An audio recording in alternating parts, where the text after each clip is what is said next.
हाँ भाई, देखो लास्ट टाइम हम लोग मोल कॉन्सेप्ट डिस्कस कर रहे थे और मोल कॉन्सेप्ट में हमने ठीक सिंपल मोल को कैलकुलेट करने के फॉर्मूले देख लिए थे।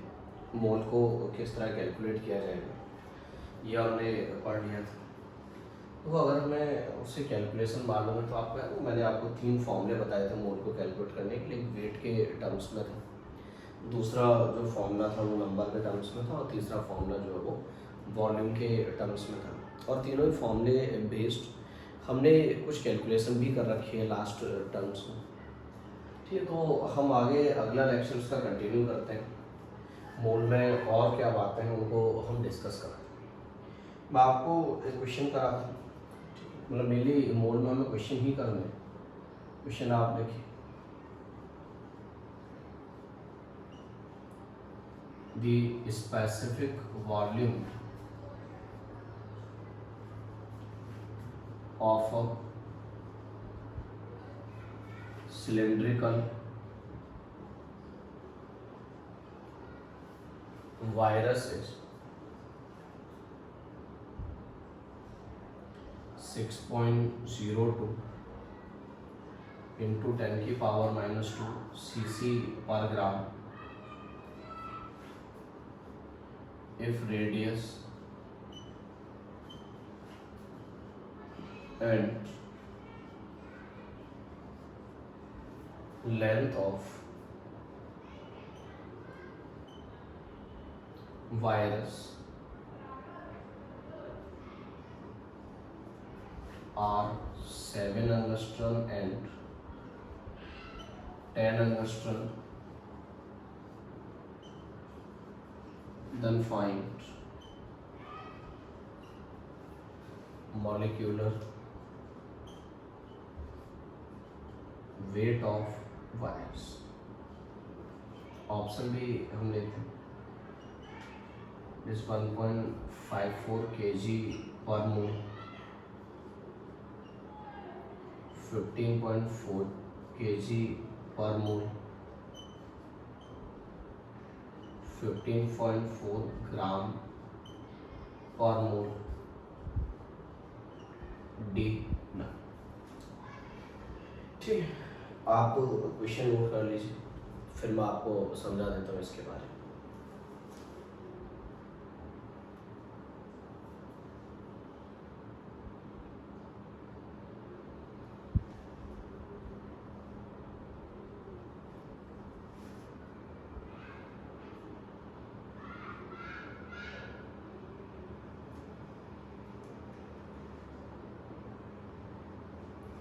नोट कर लिया आपने? तो जो क्वेश्चन है वो सिंपल हमारे लिए मोलर वेट से रिलेटेड है और उसके लिए कुछ इन्फॉर्मेशन है जो हमें क्वेश्चन में गिवन है। सबसे पहली बात है कि हमें स्पेसिफिक वॉल्यूम गिवन है, तो मैं आपको समझाता हूँ कि स्पेसिफिक वॉल्यूम का मीनिंग क्या होता है। तो जो स्पेसिफिक वॉल्यूम है बेसिकली आप कह सकते हैं दैट इज 1/डेंसिटी। भाई डेंसिटी तो हम सभी समझते हैं, है ना। मास अपॉन वॉल्यूम को हम बेसिकली डेंसिटी कहते हैं। तो जस्ट उल्टा कर दो, आप वॉल्यूम अपॉन मास कर दो, उस रेशियो को स्पेसिफिक वॉल्यूम पढ़ा जाता है। तो अगर हम स्पेसिफिक वॉल्यूम की बात करेंगे तो वो हमें गिवन है, दैट इज 6.02 इंटू 10⁻²⁶ cc पर ग्राम। cc मैंने आपको सेंटीमीटर क्यूब होता है इसका। तो मैं यहाँ से कम डेंसिटी लिख सकता हूँ। तो डेंसिटी कितना आ जाएगा, 1/, स्पेसिफिक वॉल्यूम। क्या आप सहमत हैं इस बात से? तो मुझे ये पता चल गया कि भाई उसका जो डेंसिटी है दैट इज ग्राम पर cc। ये मुझे डेंसिटी मिला वायरस का। अगर मुझे मॉलिक्यूलर वेट चाहिए, मोलर वेट चाहिए वायरस का, तो नो डाउट मुझे उसके लिए पहले मास कैलकुलेट कर लेना चाहिए। वो मैं कैलकुलेट कर लूँगा, लेकिन डेंसिटी गिवन है तो density is equal to mass upon volume वाला फॉर्मूला लग सकता था। तो मैं क्यों ना जो सिलिंड्रिकल वायरस है उसका वॉल्यूम कैलकुलेट कर लूँ। तो ये बात आप सभी समझते हैं कि भाई किसी भी सिलेंडर का जो वॉल्यूम है दैट इज गिवन एज पाई या स्क्वायर एच। हमने बचपन में कैलकुलेशन की थी। तो हमारे पास में उसका वॉल्यूम कितना आ जाएगा, पाई दैट इज 22/7। रेडियस आप देखोगे तो हमें रेडियस कितनी गिवन है उसका 7 एंगस्ट्रॉम गिवन है, तो ये आ जाएगा 7 यहाँ मैं भी ऐसे लिखूँ 7 इंटू 10 की पावर माइनस 8 का स्क्वायर। ये आप समझ रहे हो मैंने क्यों की, उसका लेंथ 10 एंगस्ट्रॉम गिवन है, इसलिए 10 इंटू 10 की पावर माइनस 8 सेंटीमीटर क्यूब। मतलब मैंने जो एंगस्ट्रॉम है उसे सेंटीमीटर में बदल दिया। तो वह हम सभी जानते हैं कि भाई जो 1 एंगस्ट्रॉम है हमारे पास में दैट इज 10 की पावर माइनस 10 मीटर और इट इज़ 10 की पावर माइनस 8 सेंटीमीटर। ठीक, इस तरह के कन्वर्जन हमें सबको आने चाहिए। ये सब फिजिक्स में आप पढ़ते भी उसमें ये सब कन्वर्जन आते हैं। तो मैंने वही किया जो हमारे पास में, ठीक है, एंगस्ट्रॉम में था उसे सेंटीमीटर में रखा, तो ये 10 की पावर माइनस 8 से मल्टीप्लाई किया और ये भी 10 की पावर माइनस 8 से मल्टीप्लाई हो गया। मैं अगर इसे सॉल्व करूँ तो ये कितना आ जाएगा मेरे पास में, इट इज़ 22/7, 7 इंटू 7 इंटू 10 की पावर माइनस 16 इंटू 10 इंटू 10 की पावर माइनस 8। एक 7 तो कैंसिल ही हो जाएगा। 22 इंटू 7 मैं अगर उसे मल्टीप्लाई करूँ शायद वो 154 आ जाएगा इंटू 10 इंटू, मतलब ये पूरा एक साथ कैलकुलेट करो तो ये 10 की पावर माइनस 16 और 10 की पावर माइनस 8, 10 की पावर माइनस 24 आ जाएगा इंटू 10, तो 10 की पावर माइनस 23 सेंटीमीटर। ये मुझे उस सिलेंड्रिकल वायरस का वॉल्यूम कितना है वो पता चल गया। अब मैं सिंपल डेंसिटी वाला फॉर्मूला लगा दूँ। भाई हमने बचपन से डेंसिटी का एक ही फॉर्मूला पढ़ा है, density is equal to mass upon volume. मुझे डेंसिटी मालूम था, अगर आप देखोगे तो उसका डेंसिटी कितना था 1.602 इंटू 10 की power minus 2, this is equal to mass upon volume, और उसका वॉल्यूम कितना 154 इंटू 10 की पावर माइनस 23 सेंटीमीटर। यहाँ से मुझे उस वायरस का मास मिल गया, तो वो कितना आ जाएगा मेरे पास में 154 इंटू 10 की power minus 23 divided by 6.02 into 10 की पावर माइनस 2 ग्राम, ये आ जाएगा। लेकिन ये जो हमारे पास में मास निकल के आया ये तो बेसिकली एक वायरस का मास है, हमें तो एक मोल का चाहिए ना। अगर एक मोल का चाहिए तो बोलो क्या करें, इसे हम अवोगाड्रो नंबर से मल्टीप्लाई कर दें। तो ठीक है, मैं क्या करता हूँ इसे अवोगाड्रो नंबर से मल्टीप्लाई कर देता हूँ। हम जानते हैं अवोगाड्रो नंबर जो है वो क्या है हमारे पास में 6.022 इंटू 10 की पावर 23 के बराबर। मैंने उसे सिंपल 6.02 लिखा है, तो आप देखेंगे 6.02 कैंसिल हो जाएगा, ये 10 की पावर 23 और माइनस 23 चले जाएंगे और वो ग्राम पर मोल आ जाएगा। अगर मैं यहाँ से उसका मास नोट करूँगा तो ये 10 की पावर माइनस 2 भी ऊपर जाएगा, तो 154 इंटू 100 हो जाएगा ग्राम पर मोल। ये तो इन टर्म्स ऑफ ग्राम आ गया। अगर मैं इसे किलोग्राम में कन्वर्ट करूँ तो 1000 से डिवाइड कर दूँगा, तो बोलो अगर मैं इसे 1000 से डिवाइड करके लिखता हूँ तो ये वैल्यू कितनी आती, 15.4 किलोग्राम पर मोल। ठीक है, ये हमारे पास में एक मोल वायरस का वेट पता चल गया कि भाई एक मोल वायरस का वेट क्या हो, और वही हमारे लिए क्या बेसिकली मोलर वेट कहलाएगा। तो हम कह पाएंगे हमारा आंसर क्या होगा 15.4 kg। ठीक है, तो इस टाइप का क्वेश्चन जो बड़ा फेमस क्वेश्चन है, आपको जनरली हर बुक में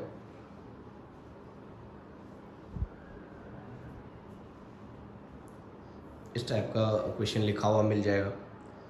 और आप देख रहे हैं कि ऐसा नहीं है कि मतलब बहुत टफ है, आप उसे नहीं कर सकते, आप आराम से कर सकते हैं। सिंपल सी कैलकुलेशन हमने उसमें की हुई है कि हमें जो स्पेसिफिक वॉल्यूम गिवन है उससे हमें डेंसिटी का आइडिया लग गया है।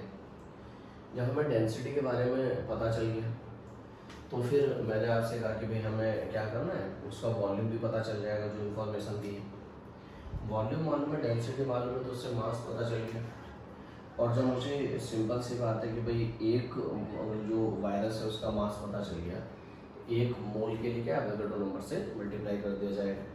तो वही हमने काम किया, उसे अवोगाड्रो नंबर से मल्टीप्लाई कर दिया, तो पर मोल उस वायरस का मास क्या है वो हमें यहाँ से पता चल जाता है। ठीक है, तो सिंपल हमने लास्ट टर्म में भी मोल को कैसे कैलकुलेट करना है ये सीखा था, और यहाँ से भी हम इसी टाइप की कहानी है जो हमारे सामने आ रही है, हम इस टाइप से मोल को कैलकुलेट करना सीख पा रहे हैं। तो ये ज़रूरी नहीं है कि मोल डायरेक्टली सिंपल मोल ही कैलकुलेट कराया जाए, और भी अदर टाइप के क्वेश्चन है जो हमसे फ्रेम कराए जाते हैं। जैसे इस टाइप का क्वेश्चन मैं आपको देता हूँ, find weight of a mixture having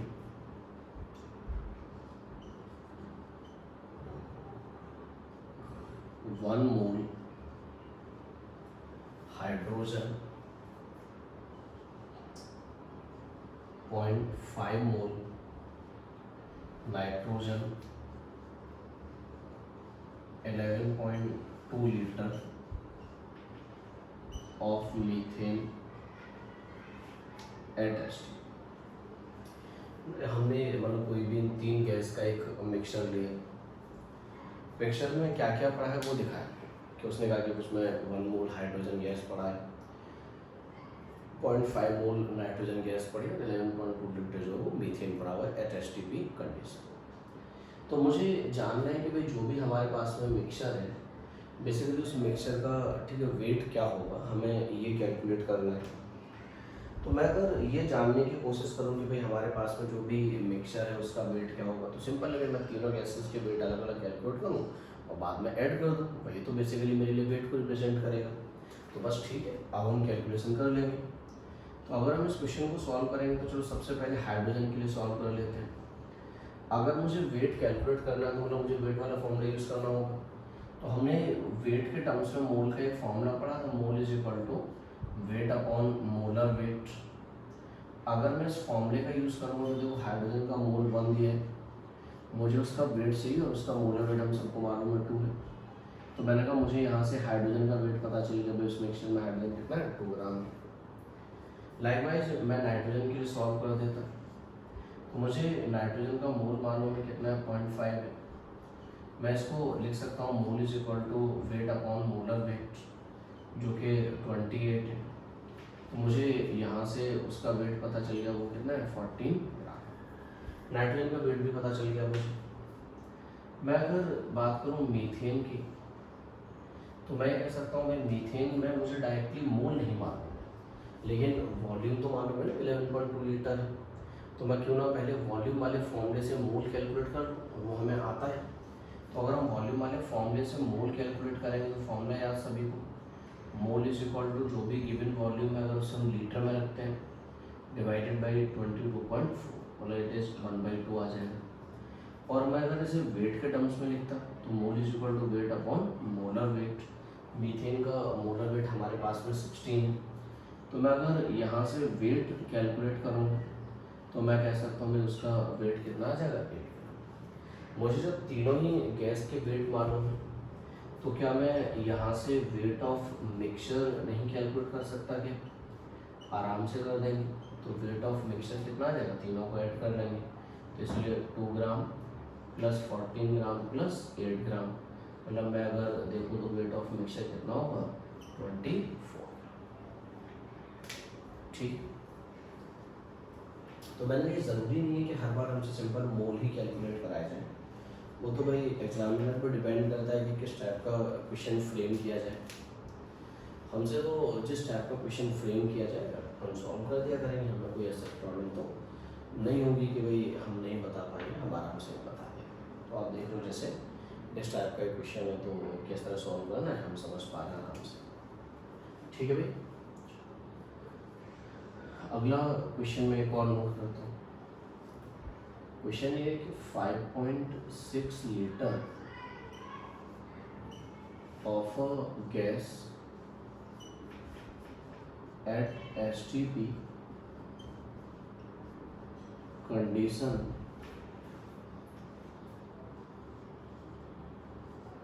way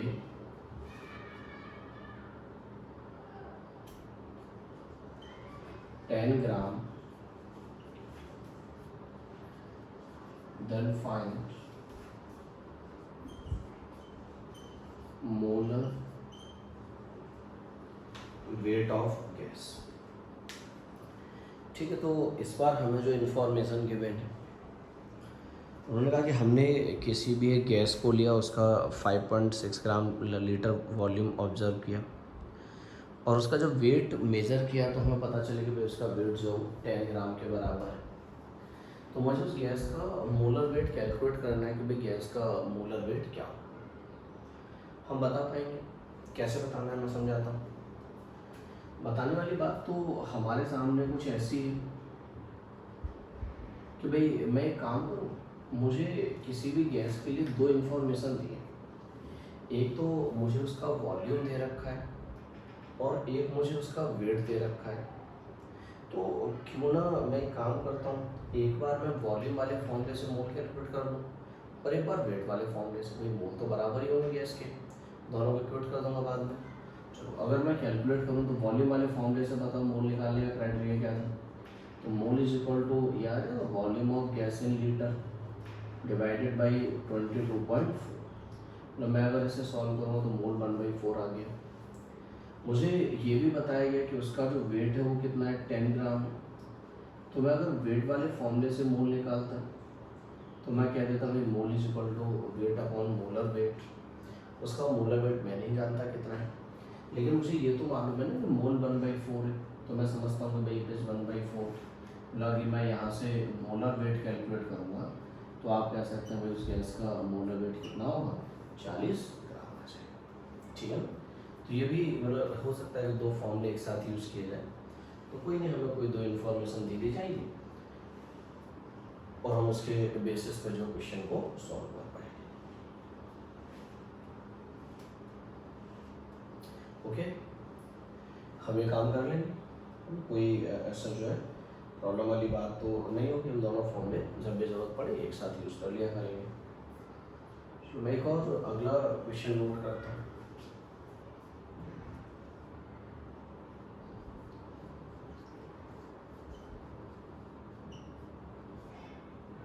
The density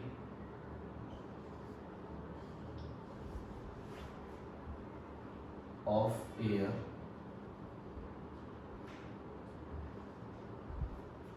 is 0.00124 ग्राम पर ml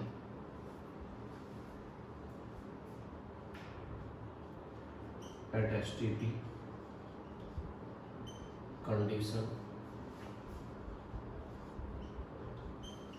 Then find molar weight of air. ठीक है, मैंने कहा जो भी हमारे पास में एयर है हमें उसकी डेंसिटी दे रखी है, जो डेंसिटी है वो 0.00124 ग्राम पर ml है। तो मुझे जानना है कि भाई जो भी हमारे पास में एयर है उसका मोलर वेट क्या हो। तो आपको मैं एक बात बता देता हूँ, ये मतलब इस तरह की इंफॉर्मेशन और भी कई जगह हमें मिलती है। तो हम सभी जानते हैं कि भाई जो भी डेंसिटी है दैट इज, ठीक है, सिंपल हमारे पास में मास अपॉन वॉल्यूम का रिप्रेजेंटेशन है। तो मुझे अगर किसी भी गैस का डेंसिटी दिया जाए, किसी भी मटेरियल का डेंसिटी दिया जाएगा तो मैं बता दिया करूँगा उसे देख के कि उसका मास कितना और उसका वॉल्यूम कितना। ये बताने में कोई प्रॉब्लम नहीं हुआ करेगी। जैसे मुझे बोला गया कि भाई जो भी एयर का डेंसिटी है वो 0.00124 ग्राम पर ml है। तो फिर मैं ये कह सकता हूँ कि भाई अगर मैं उसके वेट की बात करूँ, मास की बात करूँ, तो अगर मैं आपसे ये कहता है कि भाई मैंने किसी भी इस कंडीशन में ये माना कि जो मास है that is 0.00124 gram and volume is 1 ml। ऐसा लिखने में शायद आपको कोई एतराज़ नहीं कि भाई अगर मैं मास अपॉन वॉल्यूम का रेशियो दूंगा तो वही वैल्यू आ जाएगी। तो जब भी मुझे किसी भी मटेरियल की डेंसिटी दे रखी होगी तो मैं क्या करूँगा, हमेशा ही कह दूँगा कि भाई उसका वॉल्यूम 1 ml लूँगा तो वेट इतना होगा। ये कंक्लूजन कभी भी यहाँ से ड्रॉ किया जा सकता है। आगे भी मैंने कहा इसकी जरूरत पड़ेगी तो आप ऐसा लिख लिया करेंगे। ठीक है, अब मैं जानता हूँ कि मैं एक बार फॉर्मूला वॉल्यूम के टर्म्स में निकाल सकता हूँ, एक बार फॉर्मूला मैं मोल जो है वो मास के टर्म्स में निकाल सकता हूँ। दोनों तरीके से निकाल देते हैं। एक बार मैं अगर वॉल्यूम वाले फॉर्मूले से मोल कैलकुलेट करता तो वॉल्यूम 1 ml है डिवाइडेड बाई 22/400। हमने ये पढ़ा था कि अगर किसी भी गैस का वॉल्यूम हम मिलीलीटर में रखेंगे तो 22/400 से डिवाइड करेंगे। एक बार मैं मास वाले फॉर्मूले से अगर मोल कैलकुलेट करता तो उसका मास जो 0.00124 ग्राम दिया है, डिवाइडेड बाई मोलर वेट। भाई ये तो था वेट अपॉन मोलर वेट। हम देख रहे हैं कि हमारे पास में जो मोल है भाई हमने ऑलरेडी कैलकुलेट किया है, और मोल कितना है मेरे पास में 22,400 के बराबर है। तो क्या मैं यहाँ से मोलर वेट कैलकुलेट करने के कैपेबल हूँ? बिल्कुल। तो मैंने कहा मोलर वेट कितना आ जाएगा 0.00124 इंटू 22,400, ये वैल्यू आ जाएगी। आप इसे सॉल्व कर लीजिए भाई, जो भी आंसर आ जाएगा आप वही नोट कर लें भाई, जैसा डेटा दिया उसके अकॉर्डिंग आंसर भी आ जाएगा। तो ये वैल्यू हमारे पास में 22,400 इंटू 0.00124 ये है। ये वैल्यू जो आपको कैलकुलेट होके मिलेगी इट इज़ 27.77 दिस मच ग्राम। ठीक, मैं ये नहीं कहता कि ये कोई एग्जैक्ट डेटा है, ये कोई मतलब प्रैक्टिकल डेटा है। हाँ, लेकिन मैं ये ज़रूर कह सकता हूँ जो इन्फॉर्मेशन मुझे दी गई थी क्वेश्चन में उसके हिसाब से मैं सॉल्व करूँगा तो मुझे आंसर यही मिलेगा। ठीक है भाई। तो हम ये देख रहे हैं कि भाई जैसे सिंपल मुझे किसी भी गैस की डेंसिटी दे दी जाए और उसके गैस की डेंसिटी दे के मुझे पूछ लिया जाए कि भाई उसका मोलर वेट क्या होगा, तो मैं बता दूँगा ऐसे कोई प्रॉब्लम नहीं है कि मैंने कहा जो डेंसिटी गिवन है जिसे मैं मास अपॉन वॉल्यूम लिखता हूँ उससे मैं कह सकता हूँ कि भाई उसका मास कितना है, उसका वॉल्यूम कितना है। और मुझे जब ये दोनों इन्फॉर्मेशन मालूम है तो मोल पता चल गया, और मोल अगर मैंने कहा मुझे मिल जाएगा तो एक बार मैंने वॉल्यूम वाले फॉर्मूले से मोल कैलकुलेट किया और एक बार मैंने वेट वाले फॉर्मूले से मोल कैलकुलेट किया, मोल तो बराबर ही रहने दोनों, उससे मैं सॉल्व कर लूँ और मुझे मोलर वेट मिल जाएगा। ठीक है, तो ऐसा भी क्वेश्चन करने में कोई ऐसा आपको एतराज़ नहीं होगा। अगला एक और क्वेश्चन में नोट करता हूँ। क्वेश्चन है कि 3.011 into 10⁻²2 number of molecules of a gas weight 10 gram, then find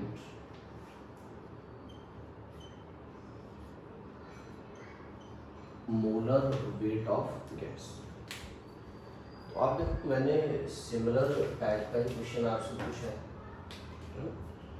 मैंने आपसे कहा कि हमने किसी भी गैस के इतने मॉलिक्यूल को ऑब्जर्व किया और हमने देखा कितने मॉलिक्यूल का वेट है वो 10 ग्राम, तो मोलर वेट क्या होगा। तो इवन आप देखो क्वेश्चन बिल्कुल वैसा ही है।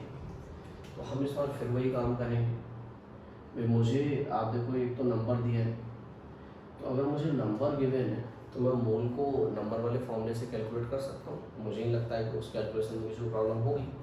तो हमने नंबर के टर्म्स में फॉर्मूला पढ़ा था मोल का, अगर आप याद करो तो फॉर्मूला यही था, mole is equal to number of molecules of a gas divided by Avogadro number. ठीक है, मैंने यहाँ मॉलिक्यूल्स लिखा, जब मैंने जनरलाइज्ड फॉर्मूला लिखा था तो उसमें सिंपल नंबर ऑफ पार्टिकल्स लिखते थे। तो मैं ये कह सकता हूँ भाई मुझे अगर किसी भी स्पीसीज के मॉलिक्यूल मालूम है तो मैं उसके मोल बता दूँगा, उसका मोल कितना है याद है ना, 3.011 इंटू 10⁻²2 डिवाइडेड बाई, ठीक है, अवोगाड्रो नंबर जो कि 6.022 इंटू 10⁻23 के बराबर है। ये 2 टाइम्स कैंसिल हो जाएगा, हम ये देखेंगे ये 10 टाइम्स, तो मतलब ये कितना आ जाएगा हमारे पास में 1/20। हमें मोल मिल गया कि भाई जो भी हमारे पास में मोल है वो कितना है। एक बार हमें उसी गैस का वेट गिवन है, तो मुझे अगर उसी गैस का वेट गिवन है तो मैं वेट वाले फॉर्मूले से भी कैलकुलेट कर सकता हूँ। तो मैं अगर वेट वाले फॉर्मूले से कैलकुलेट करूँगा then mole is equal to weight upon molar weight. आप देख रहे हैं हमारे पास में वेट कितना है 10 ग्राम अपॉन मोलर वेट, और मैंने कहा मोल हमने पहले भी कैलकुलेट किया था जो कि 1/20 के बराबर था। और मैं अगर यहाँ से सिंपल सॉल्व करूँ तो मैं देख सकता हूँ भाई जो भी हमारे पास में मोलर वेट है वो कितना आ जाएगा 200 ग्राम पर मोल।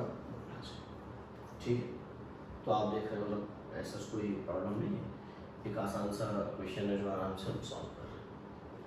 तो हम ये देख पा रहे हैं कि हमें अगर कभी ऐसे क्वेश्चंस दे दिए जाएं जिसमें दोनों फॉर्मूले लगाने पड़े तो कोई ऐसी प्रॉब्लम वाली बात नहीं है, हम आराम से फॉर्मूले लगा लिया करेंगे, है ना, और उसके बेसिस पे ये सारे क्वेश्चन आराम से सॉल्व कर दिया करेंगे कि भाई हमारे पास में सॉल्व करने का क्राइटेरिया क्या है, ये हम आराम से बता दिया करेंगे। ऐसा कोई प्रॉब्लम हमें नहीं होनी चाहिए। क्यों, एग्रीड है आप मेरी इस बात से? एक और आसान सा क्वेश्चन बताता हूँ। फ्रॉम 22 ग्राम CO2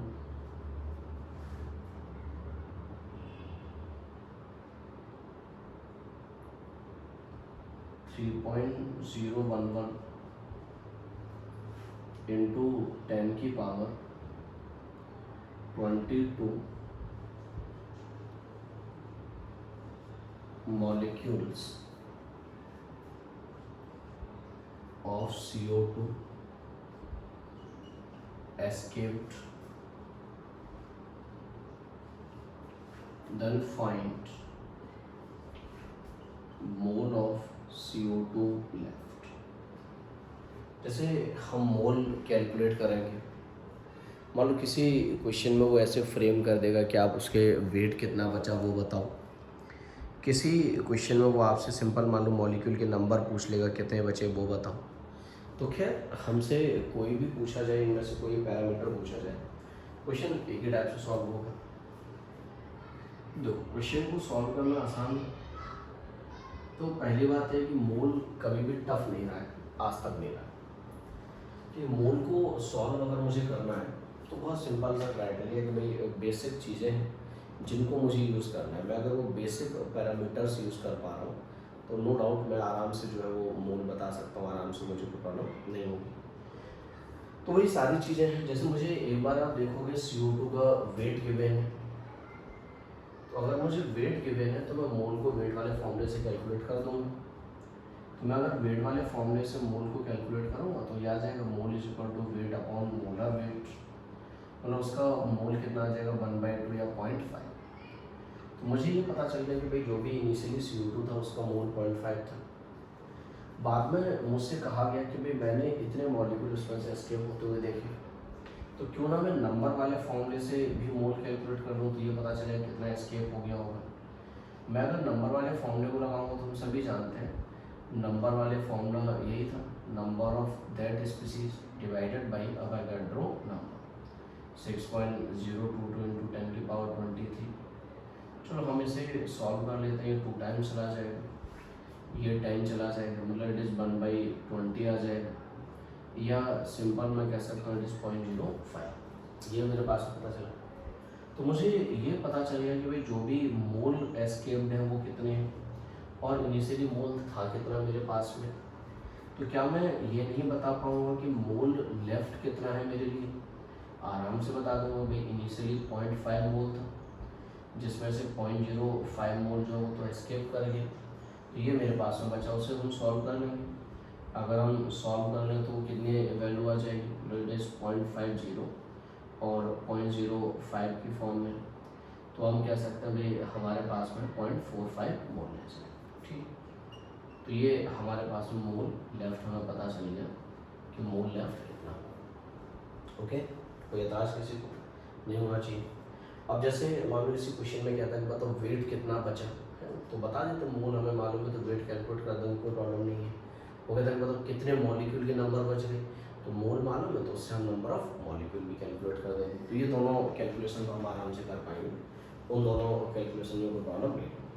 ठीक है, मोल से तो बाकी सारी चीज़ें हम आराम से कैलकुलेट कर ही सकते हैं, मोल से बाकी चीज़ें कैलकुलेट करने में तो कोई प्रॉब्लम कभी किसी को होती ही नहीं। जैसे मैं आपसे कहता है वेट लेफ्ट बताओ कितना CO2 बच गया, तो सिंपल है भाई मोल हमें मालूम है कितना है 0.45 है। तो मैंने कहा मैं लिख सकता हूँ mole is equal to weight upon molar weight, वो तो 44 ही रहेगा। तो यहाँ से वेट पता चल जाएगा 0.45 इंटू 44, जो भी न्यूमेरिकल वैल्यू आ जाए सॉल्व करके आप कह सकते हो भाई वो हमारे लिए क्या होगा फाइनल आंसर हो जाएगा। मतलब अगर हम उसे सॉल्व करेंगे तो it is 0.45 into 44, it is 19.8 ग्राम। ठीक है, तो आप क्या देखोगे इसका इतना वेट लेफ्ट हमारे पास में रहेगा। वो कहता है कि नंबर ऑफ मॉलिक्यूल लेफ्ट बताओ। तो मुझसे अगर कहा जाता है कि भाई मॉलिक्यूल्स लेफ्ट, कितना मॉलिक्यूल बचा मुझे ये बताओ, तो मैं ये बात जानता हूँ भाई मॉलिक्यूल्स के लिए मैं कोई फॉर्मूला लगाता हूँ। मोल तो कितना है 0.45, ये mole is equal to number of molecules upon Avogadro number. ठीक है, तो मैं यहाँ से ये बता दूँगा कि नंबर ऑफ मॉलिक्यूल्स कितना आ जाएगा मेरे पास में। तो मैंने कहा नंबर ऑफ मॉलिक्यूल्स कितना आ जाएगा 0.45 इंटू 6.022 इंटू 10⁻23, ये आ गया। अब अगर ऐसा है तो इसे भी हम सॉल्व कर देंगे। तो ये 0.45 इंटू 6.022 में सिंपल 6 से मल्टीप्लाई कर लो, क्या प्रॉब्लम। तो ये आएगा 2.7 इंटू 10⁻23। तो हम कह देंगे भाई हमारे पास में जो नंबर ऑफ मॉलिक्यूल है वो इतने बचे हैं। ठीक है, तो ये तो एक सिंपल सी कैलकुलेशन है, हम आराम से कर पा रहे हैं कि भाई क्या है। तो हम तीनों ही फॉर्मूले को बढ़िया से यूज़ करना सीख पा रहे हैं कि भाई इन तीनों फॉर्मूलों को यूज़ करने के तरीके क्या होंगे। हम कहीं ना कहीं ये पढ़ पा रहे हैं तीनों को यूज़ कैसे किया जा सकता है, वो कहानी हम आराम से यहाँ से सीख लेते हैं। ठीक है भाई,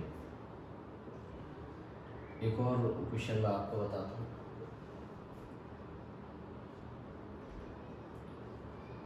find mole of oxygen gas present in 1 liter air at STP if air contains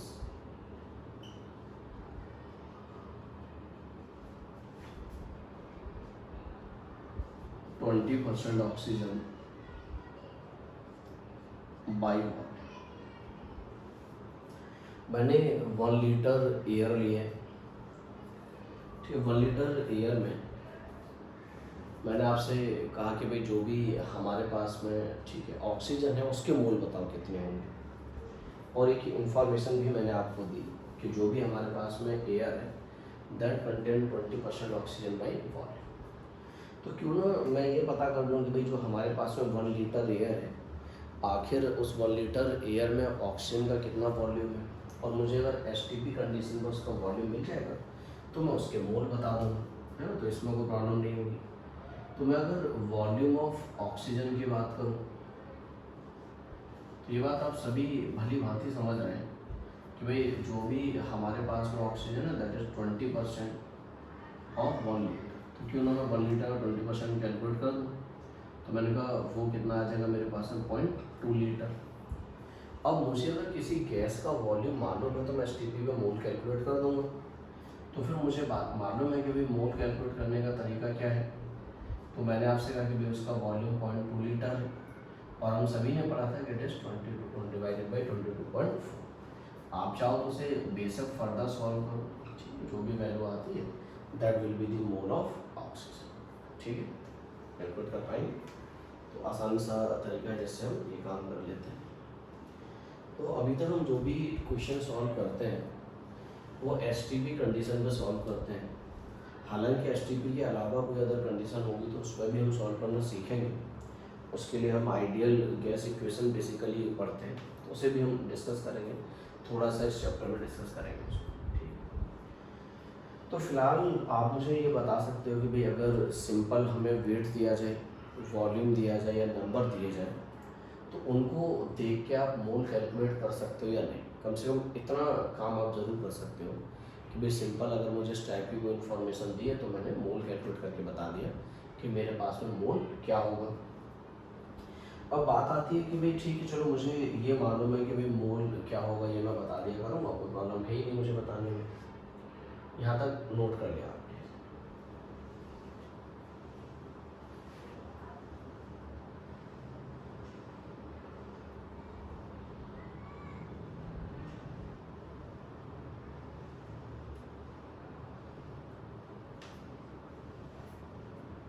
ठीक है।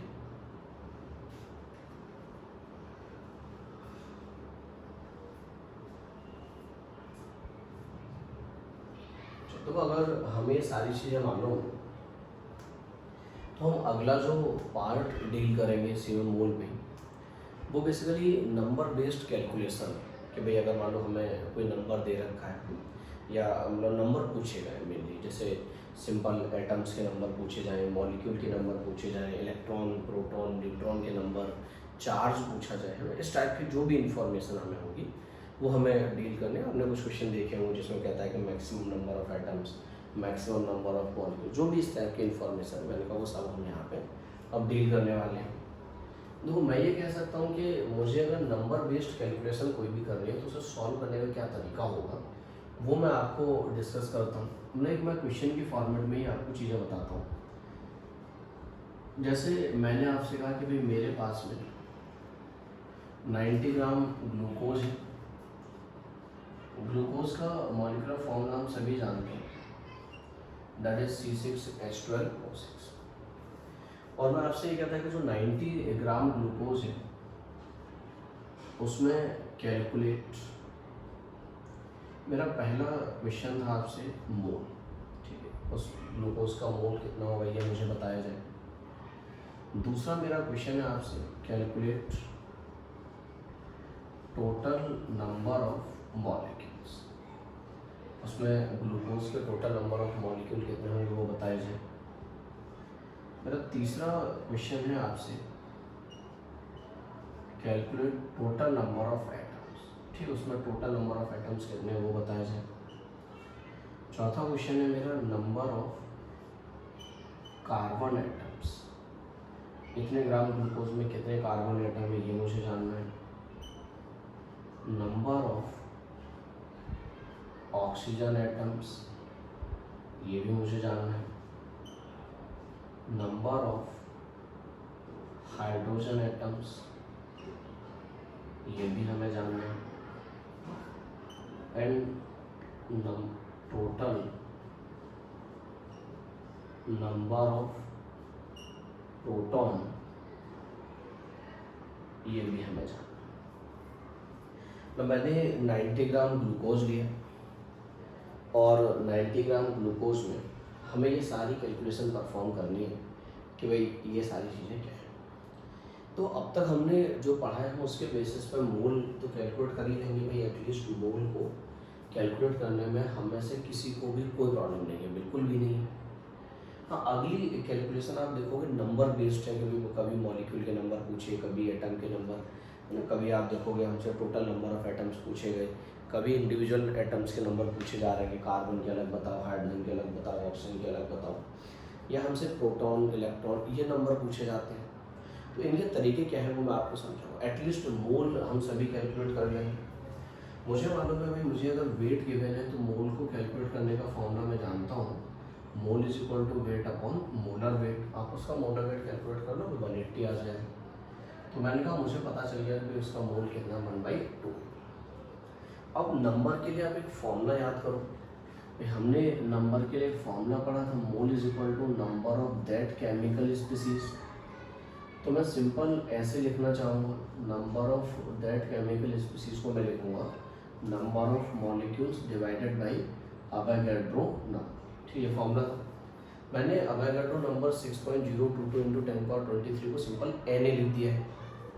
ठीक है, मतलब मैंने आपसे कहा कि जो हमारे पास में 6.022 × 10⁻23 था, मैंने उसे सिंपल Na लिख दिया।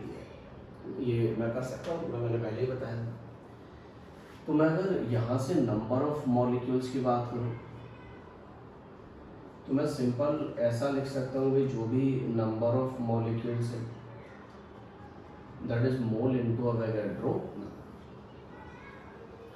तो मुझे नहीं लगता कि ऐसा लिखने में किसी को एतराज़ होगा। मतलब हम ये बात समझ रहे हैं यहाँ से कि भाई मुझे जब भी मोल नंबर ऑफ मॉलिक्यूल कैलकुलेट करने होंगे तो उसके लिए मुझे बहुत बड़ा काम करने की ज़रूरत नहीं है। नंबर ऑफ मॉलिक्यूल को कैलकुलेट करने के लिए मैं सिंपल क्या करूँगा, जो भी मोल है उसे अवोगाड्रो नंबर से मल्टीप्लाई कर दूँगा, that will be the number of molecule. तो आप सेकंड अगर क्वेश्चन को देखेंगे तो उसने कहा था कि आप टोटल नंबर ऑफ मॉलिक्यूल्स बताओ। तो क्या हम बता पाएंगे? बिल्कुल, हमें मालूम है नंबर ऑफ मॉलिक्यूल्स क्या है, simple mole into Avogadro number, ये आ जाएगा। वो अलग बात है, मान लो आपको सॉल्व करने का बहुत मन है तो आप ठीक है एन ए की वैल्यू रख दो जो कि 6.022 इंटू 10⁻23 के बराबर है।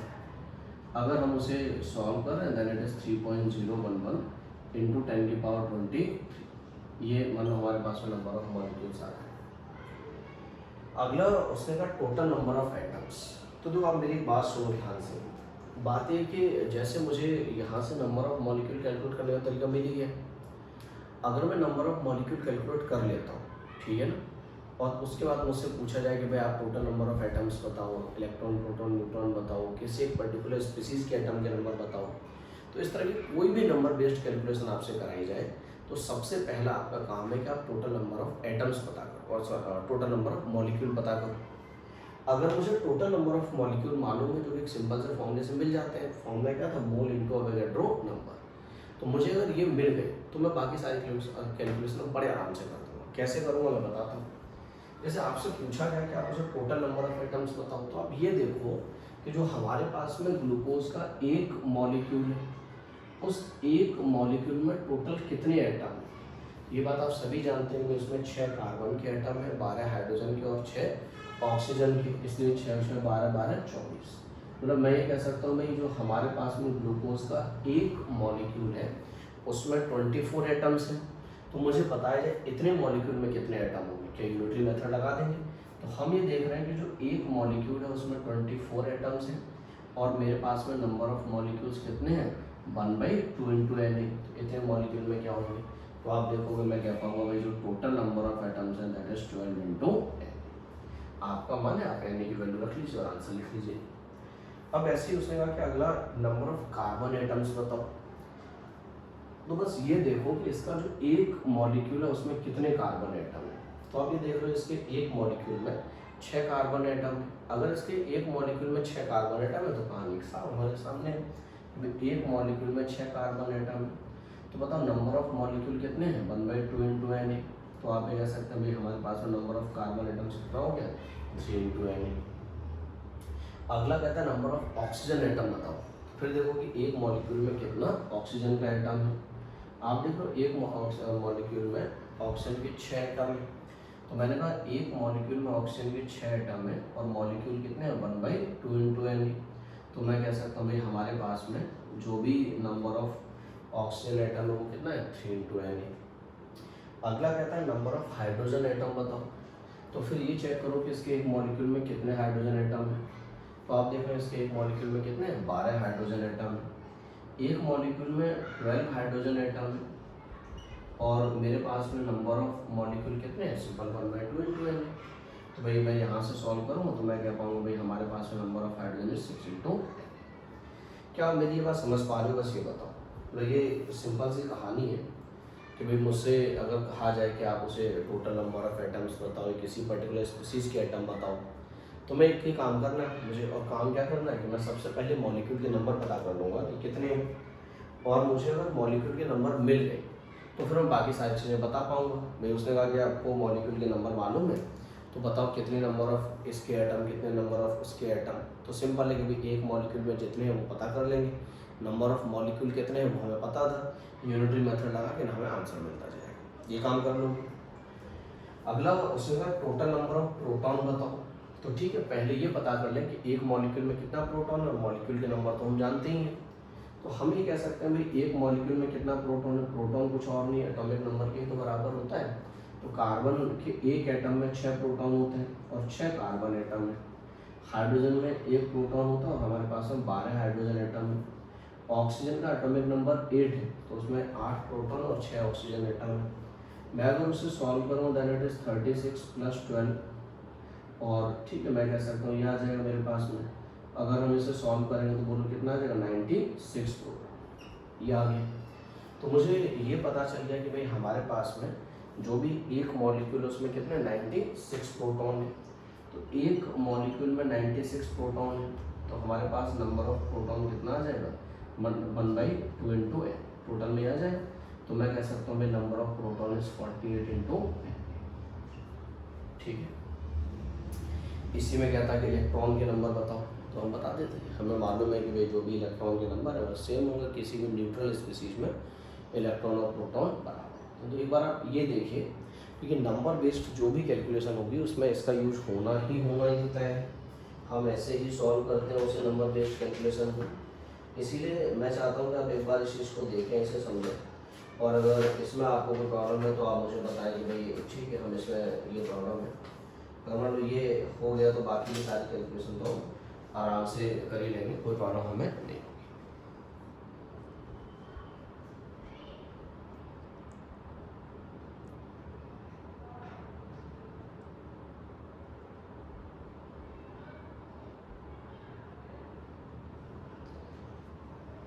ठीक है, मेरी बात समझ पा रहे हैं आप कि भाई किस तरह से हम नंबर बेस्ड कैलकुलेशन पूरी कर पाएंगे, देख पा रहे हैं। चलिए, तो फिर हम कुछ न्यूमेरिकल्स लेते हैं और उसमें कुछ नंबर बेस्ड प्रॉब्लम्स हैं जिनको और सॉल्व करने की हम कोशिश करते हैं कि भाई नंबर बेस्ड प्रॉब्लम्स हम किस तरह से कर पाएंगे, वो हम यहाँ से देख लेते हैं।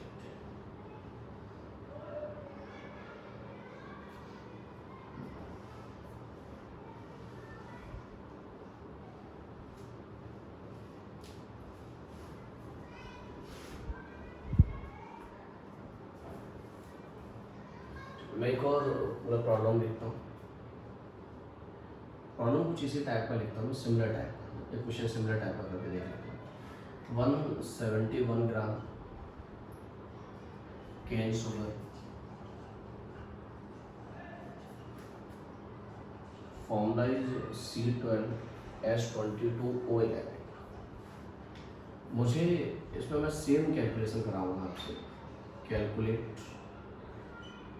फर्स्ट मेरा क्वेश्चन है मोल,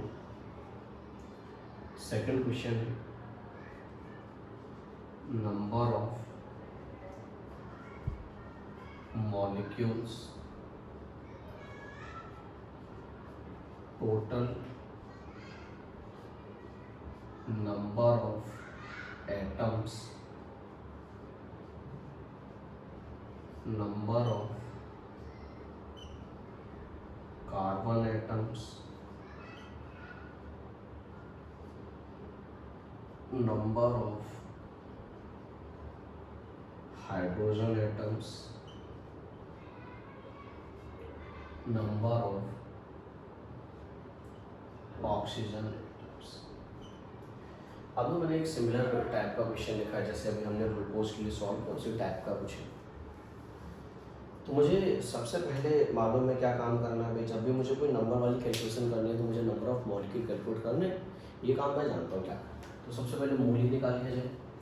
हम देखें हमें वेट गिवन है तो मोल को कैलकुलेट करने के लिए वेट वाला फॉर्मूला लगा देंगे। Then mole is equal to weight upon molar weight, और आप उसका मोलर वेट कैलकुलेट करोगे तो वो 1342 आ जाएगा। तो उस केस में हम देख रहे हैं उसका मोल कितना आ गया, 1/2 आ गया। उसे ना नंबर ऑफ मॉलिक्यूल्स बताओ, तो ठीक हम जानते हैं नंबर ऑफ मॉलिक्यूल सिंपल होता है मोल इंटू अवोगाड्रो नंबर, तो ये आ जाएगा 1/2 इंटू n, ये आ गया। अब उसने कहा टोटल नंबर ऑफ एटम्स बताओ, तो हमें मालूम है कि भाई हम ये चेक कर लेंगे उसके एक मॉलिक्यूल में टोटल कितने एटम है। तो 12 हाइड्रोजन के एटम है, 12 कार्बन के एटम है, 22 हाइड्रोजन के और 11 ऑक्सीजन के एटम में ऐड कर देते हैं। तो आ जाएगा हमारे पास में 22 और 2 24 10 34 और 35 और 10 45। ये हमारे पास में हमने देखा कि भाई जो हमारे लिए एक मॉलिक्यूल है उसमें 45 एटम। तो मैंने कहा अगर मुझे टोटल नंबर ऑफ एटम्स चाहिए तो एक मॉलिक्यूल में 45 एटम और नंबर ऑफ एटम्स मॉलिक्यूल कितने 1/2, ये आ गया। अगला कहता है नंबर ऑफ कार्बन एटम बताओ, तो फिर मैं ये चेक कर लूँगा भाई एक मॉलिक्यूल में कितना कार्बन एटम है। तो मैं देख रहा हूँ एक मॉलिक्यूल में कितना है 12 कार्बन एटम है और नंबर ऑफ मॉलिक्यूल कितने 1/2 इंटू n। तो हम कह सकते हैं भाई जो हमारे पास नंबर ऑफ कार्बन एटम वो कितना है 6 इंटू n आ गया। अगला कहता है नंबर ऑफ हाइड्रोजन एटम बताओ, तो देख लेते हैं मॉलिक्यूल में कितना है। एक मॉलिक्यूल में 22 हाइड्रोजन एटम है और ऐसे मॉलिक्यूल कितने हैं 1/2 इंटू n। तो मैंने कहा मेरे पास में नंबर ऑफ हाइड्रोजन एटम कितना आ गया 11 इंटू n। अगला कहता है नंबर ऑफ ऑक्सीजन एटम बताओ, तो हमें देख रहे हैं कि एक मॉलिक्यूल में 11 ऑक्सीजन एटम है और मॉलिक्यूल के नंबर कितने हैं ये रहे। तो बस ये हमें मिल गई, तो क्या कोई प्रॉब्लम नहीं। तो सिंपल अगर हम नंबर बेस्ड कहानी देख रहे हैं तो आराम से सॉल्व कर पा रहे हैं, हमें कोई प्रॉब्लम ऐसे नज़र नहीं आ रही है। ठीक है, अगला एक और आसान सा क्वेश्चन है, find total number of atoms present in 0.1 mole of, मैं 2-3 क्वेश्चन लिखता हूँ, of a di atomic gas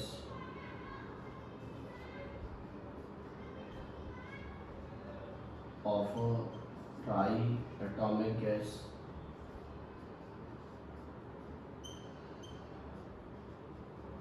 of अ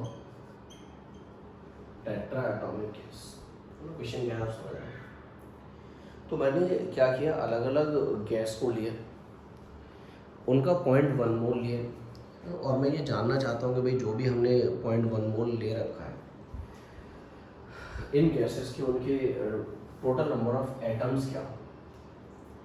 तो मैंने आपसे यही कहा कि अगर मुझे कभी भी किसी भी स्पीसीज के नंबर चाहिए तो उसके लिए सबसे पहला क्राइटेरिया मेरा क्या है, नंबर ऑफ मॉलिक्यूल्स के बारे में जानना। अगर मुझे नंबर ऑफ मॉलिक्यूल मिल गया तो जिस स्पीसीज के नंबर मैं कैलकुलेट करने जा रहा हूँ उसके एक मॉलिक्यूल में कितने नंबर हैं, बस उससे मल्टीप्लाई कर दिया करूँगा। तो मैं क्यों ना सबसे पहले नंबर ऑफ मॉलिक्यूल कैलकुलेट करूँ, और अगर मैं नंबर ऑफ मॉलिक्यूल की बात करूँगा तो मैंने मॉलिक्यूल के नंबर के लिए एक सिंपल सा फॉर्मूला आपको बताया, number of molecules is mole into Avogadro number. आप देख रहे हैं हमारे पास में मोल कितना है, वो क्वेश्चन में ऑलरेडी गिवन है 0.1 into Avogadro number that is 10। ये नंबर ऑफ मॉलिक्यूल मिल गए। अब जैसे मेरे पास अब पहला क्वेश्चन था, उसने कहा कि हमने एक डाई एटॉमिक गैस ली है, तो बताओ उस डाई एटॉमिक गैस के गैस में कितने नंबर ऑफ एटम्स होंगे। तो क्या आप मुझे टोटल नंबर ऑफ एटम्स बता पाओगे? बिल्कुल बता दोगे। मैंने आपसे कहा कि मुझे टोटल नंबर ऑफ एटम्स चाहिए, तो मैं जानता हूँ मैं सबसे पहले ये देख लूँगी एक मॉलिक्यूल में कितने एटम हैं। तो डाई एटॉमिक, डाई का मतलब ये है कि एक मॉलिक्यूल में 2 एटम है, तो एक मॉलिक्यूल में 2 एटम, और ऐसे नंबर ऑफ मॉलिक्यूल कितने हैं बोलो, 0.1 इंटू एन है। तो हमारे लिए number of total number of atoms ये आ जाएगा। वो आपका मन है आप उसे 0.2 इंटू एन लिख लो, ठीक है ना। आपको ज़्यादा सॉल्व करने का मन है, आप एन की वैल्यू रख दो और आंसर बता दो क्या होगा। दूसरे वाले केस में अगर हम देखते कि दूसरे वाले केस में टोटल नंबर ऑफ एटम्स कितने होंगे, तो आप देख लो उसने कहा ट्राई एटॉमिक, मतलब एक मॉलिक्यूल में कितने हैं, 3 एटम हैं। तो एक मॉलिक्यूल में 3 एटम और ऐसे मॉलिक्यूल कितने हैं, 0.1 इंटू एन। तो फिर हमें पता चल गया कि भाई हमारे पास में जो भी नंबर ऑफ, ठीक है, टोटल नंबर ऑफ एटम्स कितना आ गया, 0.3 इंटू एन। अगर मैं तीसरे वाले क्वेश्चन की बात करूं तो टोटल नंबर ऑफ एटम्स, वही उसने कहा टेट्रा एटॉमिक, मतलब एक मॉलिक्यूल में 4 एटम और ऐसे मॉलिक्यूल कितने हैं, 0.1 इंटू एन। तो हम क्या करेंगे भाई, टोटल नंबर ऑफ एटम्स कितना होगा, 0.4 इंटू। तो आप सहमत हैं मेरी इस बात से कि अगर मुझे कभी भी टोटल नंबर ऑफ एटम्स बताने हो तो पहले मैं क्या करूँगा, मैं मॉलिक्यूल के नंबर पता कर लूँगा भाई मॉलिक्यूल कितने हैं, और फिर मैं ये चेक कर लूँगा भाई एक मॉलिक्यूल में कितने टोटल एटम है, उससे नंबर ऑफ मॉलिक्यूल को मल्टीप्लाई। ये काम किया जा सकता है। एक और क्वेश्चन नोट कर लेते हैं, find total number of atoms present in 0.1 mole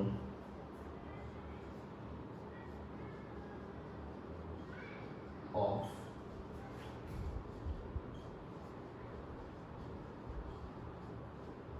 ammonium dichromate. ठीक, अमोनियम डाइक्रोमेट का हमने 0.1 मोल लिया है और हम ये देखना चाहते हैं कि भाई उसके 0.1 मोल में टोटल नंबर ऑफ एटम्स कितने होंगे। तो मैं आपसे बार बार एक ही बात कह रहा हूँ कि भाई मुझे किसी भी स्पीसीज का नंबर चाहिए, सबसे पहले मेरा काम क्या होगा, सबसे पहले मैं क्या करूँगा, नंबर ऑफ मॉलिक्यूल कैलकुलेट करूँगा। और नंबर ऑफ मॉलिक्यूल्स के लिए मैंने एक सिंपल सा फॉर्मूला आपको पढ़ाया, तो मैंने कहा अगर मुझे नंबर ऑफ मॉलिक्यूल्स जानने हैं तो उसका एक ही फॉर्मूला था मोल इंटू अवोगाड्रो नंबर। तो मुझे मालूम है कि भाई ये नंबर ऑफ मॉलिक्यूल्स आ, उसका मोल कितना था 0.1, 0.2 एंड ये नंबर ऑफ मॉलिक्यूल। अब अगर मुझे टोटल नंबर ऑफ एटम्स चाहिए, उसने तो टोटल नंबर ऑफ एटम्स पूछे ना उससे, तो मुझे अगर टोटल नंबर ऑफ एटम्स चाहिए तो मुझे तरीका मालूम है कि भाई एक मॉलिक्यूल में जितना भी एटम है उससे नंबर ऑफ मॉलिक्यूल को मल्टीप्लाई कर दूंगा। पता कर लो एक मॉलिक्यूल में कितने एटम है। अमोनियम डाइक्रोमेट, अगर आपको फॉर्मूला याद है तो बहुत अच्छी बात है, नहीं है तो फिर हमने तरीका सीखा भाई। हमने देखा कि जो अमोनियम है NH4+ है एंड डाइक्रोमेट इज Cr2O7-2। ठीक, मैंने आपको बात बताई, इस तरह से हम आराम से जानते हैं। तो Cr2O7-2 था, फॉर्मूला लिखने के तरीके हमने सब पढ़े थे। अब अगर ऐसा है तो आप ये कह सकते हो भाई यहाँ से मैं अगर उसका फॉर्मूला लिखूँगा तो फॉर्मूला क्या आएगा NH4 Cr2। ये अमोनियम डाइक्रोमेट का फॉर्मूला है। अब मैं इसमें नंबर ऑफ एटम्स गिन लूँ तो यहाँ देखो 4 हाइड्रोजन का, 1 नाइट्रोजन का 5 और ऐसे 2 स्पीसीज में पार्ट है तो 10 तो एटम ये हो गए, 2 क्रोमियम के 12 और 7 ऑक्सीजन के 19। तो हमारे पास में जो एक मॉलिक्यूल है उसमें टोटल 19 एटम है और नंबर ऑफ मॉलिक्यूल कितने हैं 0.1 इंटू एन है। तो मैं अब कह सकता हूँ भाई हमारे लिए जो टोटल नंबर ऑफ एटम्स कितने आ जाएंगे 1.9 इंटू। Are you agreed? ठीक है ना। तो आप देखें हम लोग हर बार एक सिंपल सी कैलकुलेशन है जैसे हमें करना होता है और उसी पे बेस्ड हमें सारी चीज़ें पता चल जाती हैं कि भाई हमारे लिए क्या होगा। तो मुझे अगर कभी भी ये जानना हो कि भाई टोटल नंबर ऑफ एटम्स कितने हैं, किसी एक पर्टिकुलर स्पीसीज के एटम कितने हैं, या फिर मुझे ये पता करना हो कि भाई इलेक्ट्रॉन प्रोटॉन न्यूट्रॉन के नंबर कितने हैं, तो उन सारे काम के लिए फॉर्मूला स्टिल एक ही रहता है और इसी तरीके से हम हर बार सॉल्व करते हैं। तो हम अगले लेक्चर में ना इन चीज़ों को डिस्कस करेंगे, है ना। कुछ नंबर बेस्ड और भी हम क्वेश्चंस करेंगे, उसमें देखेंगे। तब तक आप यहाँ तक की सारी चीज़ों को एक बार देख लीजिए और इन सबको आप नोट करिए।